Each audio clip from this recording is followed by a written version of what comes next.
Oh my God, Aaron. I mean, is Nebraska back or is Nebraska back? The hype train is rolling through the cornfields right now as all over the recruiting landscape, crystal balls are flipping, and Dylan Raiola, the 5-star quarterback, the number 2 player in the country, is now once again being crystal balled to Nebraska instead of Georgia. Now, help me if I have this timing correct. It was originally supposed to be Nebraska, right? I know the Raiolas are Nebraska. I think it was originally Ohio State. Then it came down to Nebraska and Georgia. Okay. So he was committed to Ohio State, decommitted. Then it turned into a two-way battle between those two schools. So obviously, Dad played at Nebraska. Yep. And his uncle's the online coach right there. Yeah, his uncle's the online coach who just got a nice little raise. Not saying that has to do with anything, but so it was always those two schools. But then obviously he had some issues in high school. Left Arizona, moved to Georgia. Went to Buford High School, the powerhouse Buford, who you know who that is, T-Bob. Went to Buford. That way he can go to all the Georgia games. He can go to practices. He could be ready to go as soon as the season's over with. And then now all of a sudden, like you alluded to, 11th hour, looks like he's taking a trip to Nebraska this weekend. And there are plans that are being done. Oh, look at the Corn Hub shirt. Look at that. Just yes. If you're listening on podcast, our wonderful producer Pat Gunther just has put up the Corn Hub merch that we sell here on Snaps. If you want to get in the hub, it's a hot time, as we'll explain more in a minute. But yeah, he's taking a random visit here right before signing to Nebraska. And the expectation is this is kind of a cross the T's and dot the I's visit. I heard it's a lot of money, a lot of money going on. Like he got Nebraska's Georgia. Yeah, I know you don't agree with this. You and I have talked about this before. Georgia's Kirby does not love paying these guys a bunch of money, especially freshmen. Like the mindset is if you get here, you'll earn your keep, you'll earn your money, and you're on the best team in America. You'll good chance to go to the NFL, and that's where you make your money. I don't need to give a guy $2 million to come to Georgia. Georgia sells itself. Also, I would imagine that Georgia probably, like you said, am I wrong in saying, like, would Kirby rather pay to retain talent? Yes. Or not even care about that? I would say pay to retain or pay to get a guy through the portal more than a high school guy that's unproven. Yeah. Yes. Yeah. Which I would too. Like, why the hell do I want to pay some kid that I have no idea what he's going to look like to come to my school and be making more money than a guy that's been bleeding, sweating, going through all the grind for 2 or 3 years, is a starter, has played in football games, played in championships. Why the hell is this freshman going to make more than him? Like Raiola would be the highest paid player on that roster. He'd be probably making more if Georgia matched supposedly what Nebraska's offering. He would be making more than Carson's making. So what is the supposed offer? Because I haven't seen a number. I see somebody in chat saying 3 million. Okay. Well, look, that kind of checks out. What did Matt Rhule just get out there publicly and talk about? 1.5. He literally just told you 1.5 to 2 million. But he said no. That was more geared towards a guy in the transfer portal who is a proven guy that can come in there and play immediately. Yeah, which they're still going after Kyle McCord. We'll get to that. Kyle McCord is also being crystal balled to Nebraska, which has been interesting because I thought one of the whole reasons why Raiola was leaving was Carson Beck is likely to return. But if you bring in McCord, well, then it's kind of a situation where you almost have like an Arch Manning type deal. Where McCord's your immediate, okay, you're going to play this year. Let's let Raiola learn a little bit. You can play him in 4 games, and then he takes over after McCord goes his way. But either way, I mean, I'm not saying also when I talk about Matt Rhule, talking about 1.5 to 2 million for a quarterback, even though he was talking about the transfer portal, the bigger message was that he was sending was just that, look, this is the game. If you want these guys, you got to pay. And if you want the 5-star number 2 player rated in the country, you got to pay. And I want to say this. This flip is good for all of college football, in my opinion. And not all of college. It's good for just like a general college football fan. I see you arching an eyebrow, but it's actually like very easy to see why. You potentially here, and I say potentially because Dylan Raiola is unproven, right? And you never quite know this is going to work out. But you potentially make a traditional power, a traditional great that is trying to claw their way back to the top. You potentially make them much, much better. And it's not like you actually take anything away from UGA, right? So like that's why I say it's better for all of college football is you potentially, if Raiola lives up to the hype, you resuscitate a program that I don't know about you. I mean, maybe it's just nostalgia, but like I like Nebraska being good. I grew up in Nebraska being No, I good. They're one agree. of the I winningest love programs in when history. big brands are I love when big brands are performing. It's Yes, better that for college in football. Like Florida State, when Florida State's rolling, it's better. When yes. Miami was creating some excitement beginning the season. Obviously, when USC was good last year, and we do feel like USC is still moving in that direction. Texas, like big brands are good for everyone. Big But brands winning also, football games is good. like it's cool that Nebraska could maybe come back right in the middle of Lincoln, Yeah. where everybody was saying, "Oh no, they're dead. Like there's nothing to do around Lincoln. It's not cool enough." Well, guess what? They said, "Okay, we can pay." Well, guess what? We're gonna fucking pay our way back to success. So I say it's good for all of college football is if you resuscitate Nebraska, then all of a sudden you got another really good program in the Big Ten, which makes that whole Mhm. conference even better and more exciting, more competitive. And Georgia doesn't really take a hit. Georgia's still going to have No. Carson Beck. They're still going to have elite quarterbacks. They're still getting all the transfers you want. If he goes to Nebraska and has success, he's a legend. You go to What is this? UGA and have I'll ask you success, this. you're What just following the pack. what does this say about him as a player? So he's been to multiple high schools. He Yeah. is decommitted from one university, gone to Mhm. another university. Now gonna if this does go through, decommit from 2 universities, go to a 3rd university. So he's been on a span of like 3 or 4 high schools, 3 universities. Um, I think this is to me like it kind of I honestly like you go back like will Georgia be affected? Probably not, because Kirby can go in there and pluck the top quarterback at some point in the next couple of years if he Whatever really the fuck needed he to. wants to. That's Obviously, what I mean, I'm saying, Georgia dude. fans will point to the fact that, hey, we got Puglisi, Ryan Puglisi, who's a 4-star quarterback, another highly recruited guy in the high school ranks as well. Kind of you had 2 top 10 guys coming in there. I went back and watched a lot of the film today of the 2 very different quarterbacks. Um, Ryan's not as polished, kind of like a lot of muscle, a lot of power, wants to kind of put a hole in the wall where you know the other one is more finesse, more touch, more he looks the part. Like Dylan Raiola does look like the part where you could see him possibly playing in the next year or two when you just kind of watch his fundamentals and watch how he progresses through a certain route concept, the way he throws the football down the field. So like I don't want like if I'm Georgia fans, I don't say like, oh, it's okay, we have another top guy. I do think there's a gap between the two where you are losing out on a pretty talented quarterback here. No, you are. Like AK says, y'all been hyping the hell out of this Raiola dude. Now it doesn't affect Georgia if he doesn't come. Y'all got one of the most delusional fan base I've ever seen. I'm sorry. Well, No, I want to be he's legit, clear. man. He's pretty damn good. He's a guy that could plug in and play early on. Yeah. No, I'm no. just saying, like, But my it point should is, concern you in an era where guys are flipping back and forth, that the guy that I'm committing to my university would essentially be on his 3rd university before he even steps foot on the campus. well, I mean, I don't think you can say that's his 3rd university, though, right? I mean, He's like, committed to 2 other dude, he's got commitment issues. He yeah, can't stay guess committed. what? He's been If somebody recruiting comes for to me, Georgia for 6 months. He's and been recruiting players for 6 months to Georgia. He's shit, helped build now you that looking a recruiting little class. defensive. Now you're looking a little defensive I'm not being because all defensive. I'm I'm just saying saying that, is like, I think all of us would have personality. I think all of us would have commitment issues if somebody was like, "Hey, you want 3 million to come here?"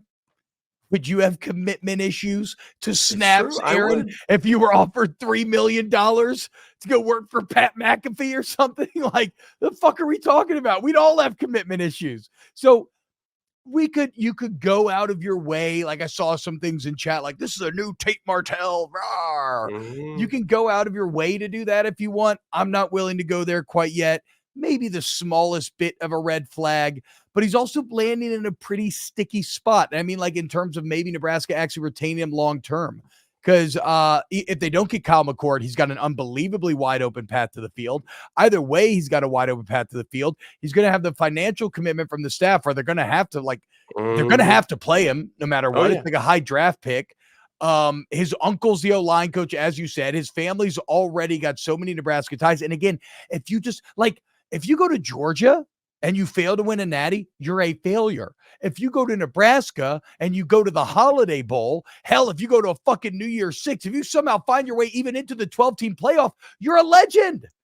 You will be the one. Like, that's why I say it doesn't really take anything away from Georgia, and kind of where Nebraska becomes. It's look, in American sports, I don't like how we do this, but it is what we do. We judge everything by championships, and it leads to ring chasing culture. And let's be clear, he will not win a championship in Nebraska. He would win a championship at UGA, at least of some sort, right? At least an SEC. Like, he would guarantee win one at UGA. I do not believe he will win one at Nebraska. But what actually has more value? Being the latest to do something that's already been done so many times before. If you're talking about Georgia, like, what are you going to look back on more fondly if you're Dylan Raiola? Bringing this as of right now, there's only two quarterbacks in Georgia history that have won a national championship. Or I guess three. I think Fran won one too. But it's not like Georgia's not. They've not got to the point where it's Alabama, where you're trending that direction. And nobody thinks that direction, but they're not there yet. You would still be early enough on it where you could make a decent legacy for yourself if you went to Georgia and won a natty. Still not like the legacy that you could, if after 2 decades of wandering the desert, you're the Moses that brings Nebraska back to the land of milk and honey. So no, I think there's way more. And to me, this goes back to what this guy, Josh Strife Hayes, who's a YouTube MMO gamer type guy, he called it the paradox of adversity and human enjoyment.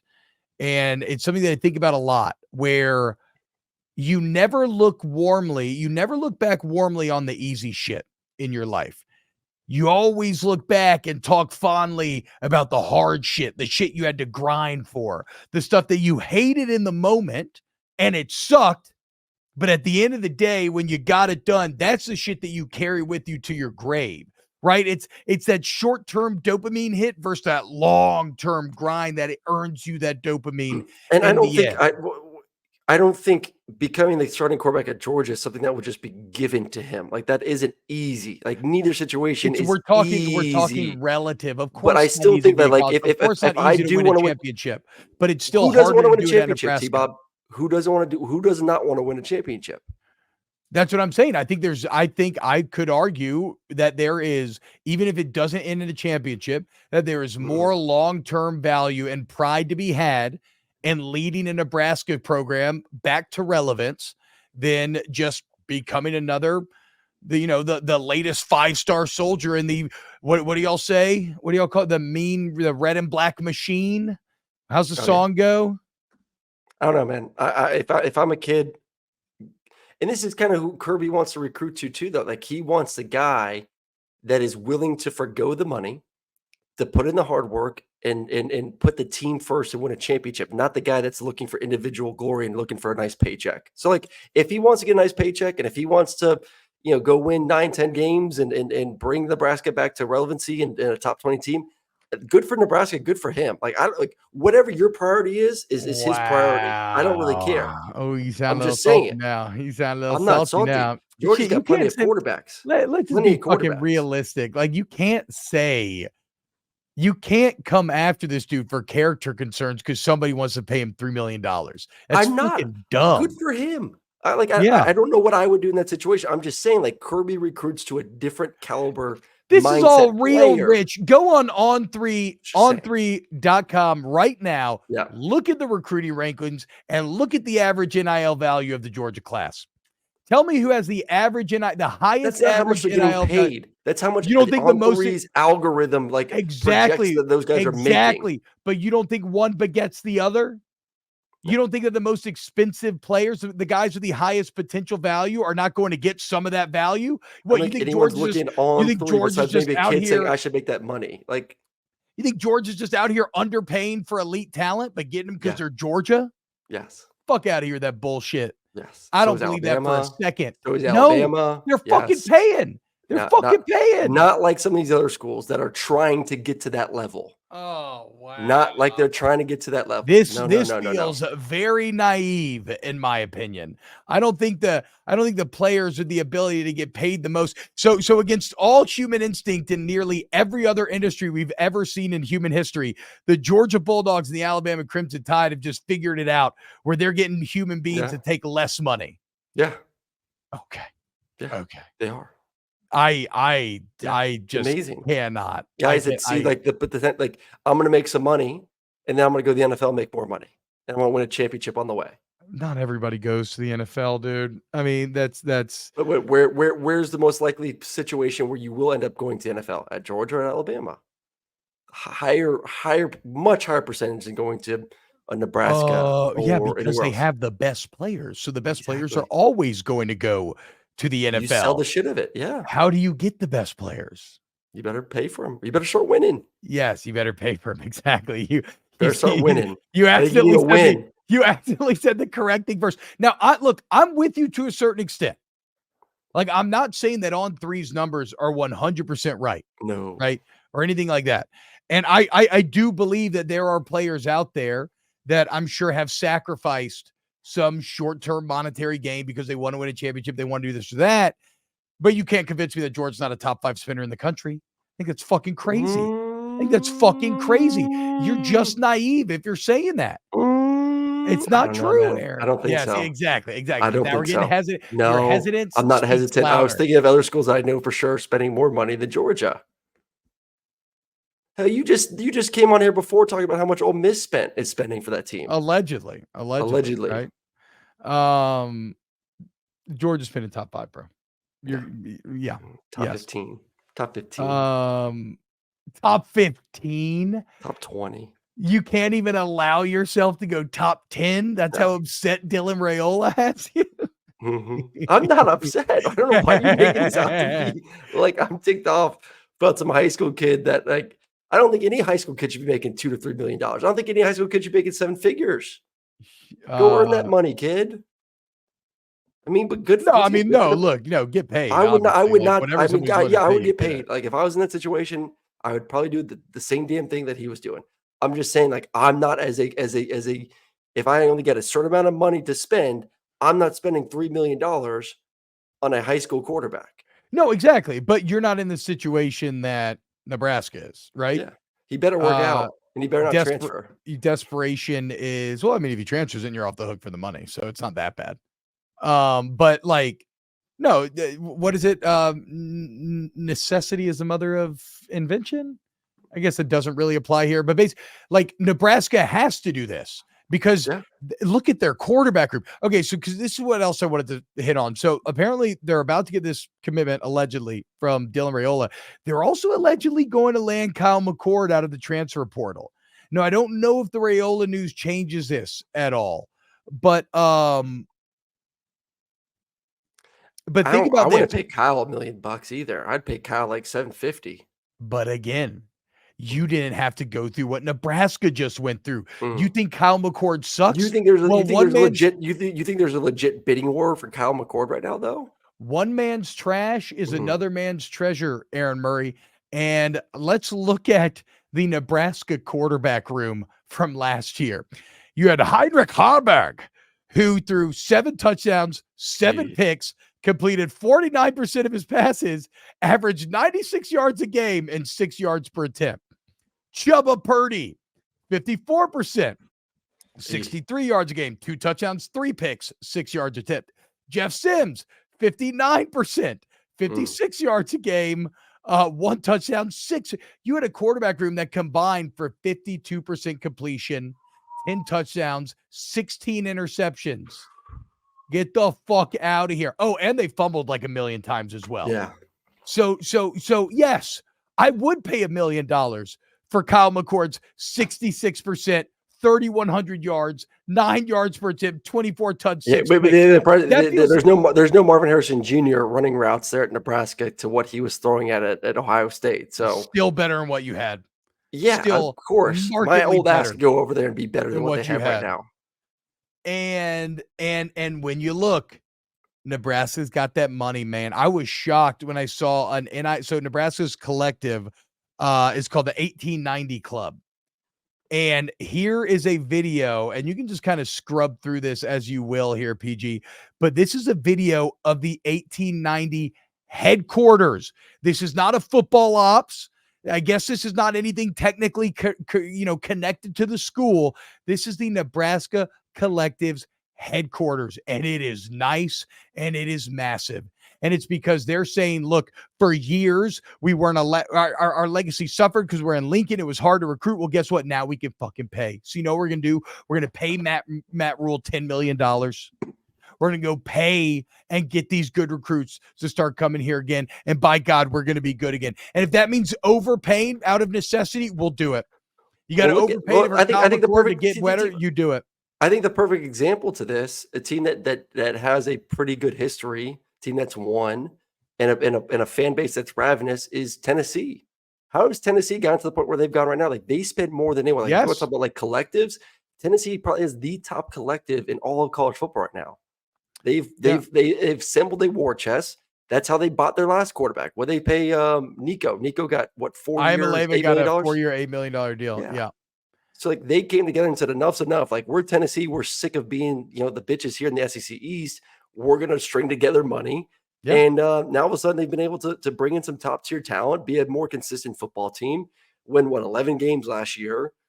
So like this is the beauty of this new era. The beauty of NIL and of the transfer portal is yes, if you put together a war chest, you could New York Yankee the hell out of it. Well, unless build you're a team pretty quickly. Yeah, unless Florida had some issues though. Florida had some money that wasn't truly there. No, but they have money. No, Florida, the Gator Collective has big time money, and they spending. Look, I mean, how else does Billy Napier currently have the 5th ranked class in the entire country? Even though they also got people leaving kind of the team and transfer portal in droves. So look, Dobby raised a great point. Y'all are hating. Nebraska is probably, in my opinion, the best team in Nebraska. I mean, yeah, that's just facts, dude. Soon to be the best team in the Big Ten. Games McPhilson says Nebraska here. The plan seems to be, and this is what we were getting at earlier, but the plan seems to be McCord, get us to 8 wins, redshirt Dylan, then hopefully everything works out. The huge defensive turn is giving people hope for the first time. Yeah, see, that's the thing. If you watch Nebraska last year, the defense became awesome. Like the black shirts were back. That toughness that Matt Rhule talked about the entire offseason, it was all on display. They just turned it over 30 times. They averaged. Do you know why the defense was on display though? Mostly because they were in the Big Ten West that has not a single offense. Bro, so the defense will still be fine. Let's slow down. I'm thinking, I don't think there's one offense in the Big Ten West that scored over 25 points per game. Who gives a fuck? They're still in the Big Ten. Just being honest, they're trying to win 8 games in the Big Ten. They'll still face. Okay, our defense looks great against a bunch of offenses that suck. Okay, but even if the defense isn't as good as the numbers say, it's still really good. It's still really improved, and it's still going to play Big Ten teams next year. So the fuck are we talking about? Not a single team in that side scored over 24 points per game. It does, even if it's a bit of again, they're still playing in the Big Ten though. So what's your point? Like, okay, USC's okay, so you get one game against a good offense. Who cares? No, but now there's no East and West. No, what I'm getting to is there's no East and West anymore, so you can't benefit from playing Iowa, Northwestern, Wisconsin, Purdue, Illinois, and Minnesota. Like you're going to have to play Michigan. You're going to have to play Ohio State. You're going to have to play Penn State. You're going to have to play Washington. You're going to have to play Oregon. You're going to have to play USC. Not all in 1 year. I know, but I'm just saying you're going to have more competitive games next year against legit offenses than what you had this year. It's okay. So maybe the defense then isn't as good statistically, but they're still good. They're still good, and they're still going to play a lot of shitty offenses. Only this time, they'll win those games because the offense is good. And they've got the quarterback, and it's no longer fucking 6 yards. Will it, T-Bob. Will it to existence, T-Bob. Will it to existence. We all know how good Matt Rhule is in year 2. We already know this to be true. We've seen it everywhere he's gone. And now he's going to get McCord and Raiola in year 2. Let's go, boys. Let's go, boys.